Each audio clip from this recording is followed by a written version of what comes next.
Okay, here we've got the Denon N5 Piccolo. This is the entry-level Denon mini system, and probably the first Denon mini system to really be in the price range of your mass market brands. Which is a nice change. You're going to have a proper audio brand option. If we have a look at the back, what we see is the auxiliary inputs, which I think will be probably used for people running audio from their TV into this mini system. So you've got a digital in, so that'll be a Toslink. People might use a 2-meter Toslink to run the audio from their TV. You have an analog input, and that analog input is very flexible. You can use it for virtually anything. Then you have your data connections. So you'll notice the RJ45 socket here. I would really recommend that you use that. A wired connection is always more stable, and if you're going to be using it for listening to music on your network, maybe you have some songs on your PCs, you don't want any dropouts of audio caused by your network, so I would really plug that in whenever possible. The other one that you'll see there is a WPS, which is a simple way of setting up this unit within your network. So your router, if it's got WPS, then just enable it, do your AES encryption, and press a button on your router, press a button on this unit, and they should auto discover. If that doesn't work, no problem. You just scan, you do a quick scan, and it'll pick up the Wi-Fi network. You've got some great binding post connections. It's really refreshing to see an audio brand make a product like this, because most of your mass market brands will just give you spring clips. So yeah, you just can remove the little dust covers and put in a binding post if you want, a banana plug if you want. If not, just unscrew it and then plug in. You can plug in the supplied speaker cable. You'll also notice that even the supplied speaker cable in sort of typical Japanese company in a typical way of a Japanese company, they're actually tinned. They're quite nice, easy to use connectors. They've marked the positive with a bit of red heat shrink, and you've got your tracer line. So should be easy to plug this unit in. You've got a subwoofer output. That could be really good if you're using this unit with your TV and you're listening to movies. That subwoofer can give this unit a lot of punch, so that's good. I won't dwell on the dock. There is a dock there, 30-pin dock, but you'll probably never use that because the wireless capabilities of this unit are really good. If you flip it around to the front, actually notice how small this unit is. It's only 90mm high, so it's a really tiny unit. The display is really nice. It's got a black background on a white, easy to read text on it. You've got a USB here, which is for your, say, flash drives. If you've got music on a flash drive, you can just whack it in there. And you've got a headphone output.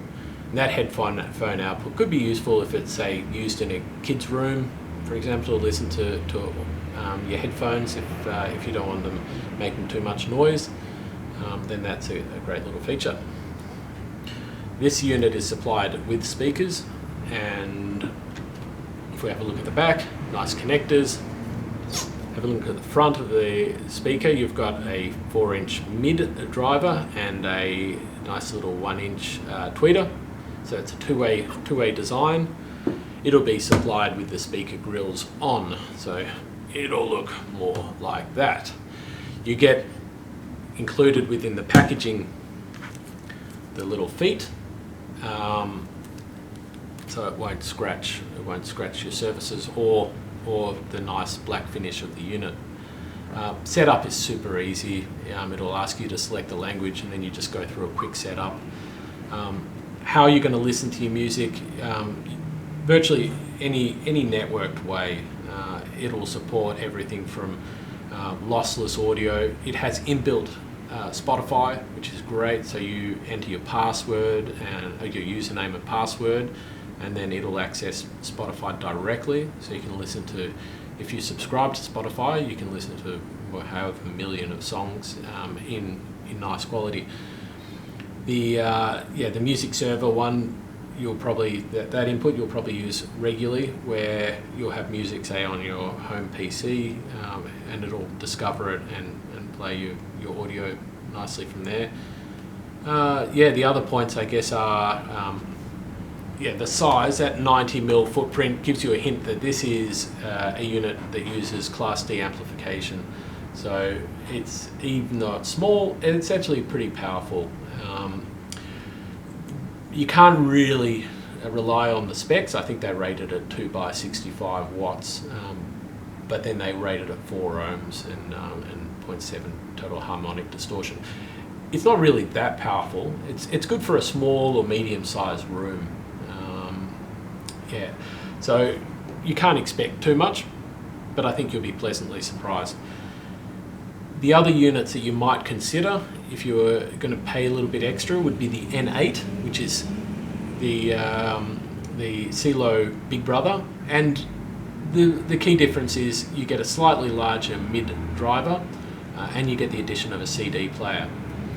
If you were going to go all out, you'd go the DF109 DAB within the Denon range. So that gives you go from Class D amplification to proper toroidal amplification, A-class amplification. So you get really nice audio. It's component based. You get DAB plus, radio and FM radio, but you have to pay for that.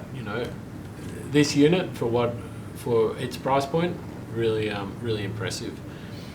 If you're not familiar with Denon, have a little bit of a look. They've been the market leader in the USA in mini systems for a long time. It's 100 plus years in audio, Japanese company, and that they have a lot of confidence in their product. You get a standard 2-year warranty, but go online and fill out your details and they'll extend that to a 3-year warranty. So a lot of confidence in their product. Final point, I guess, almost forgot. The remote control, look, it's consistent with the unit, lots of controls. I don't know if you'd really use it too much, because the unit, you can actually use the Denon app, which is a free app to control the unit, and you can use AirPlay to beam your music straight to the unit. So you may not even use the remote control, but nice to have.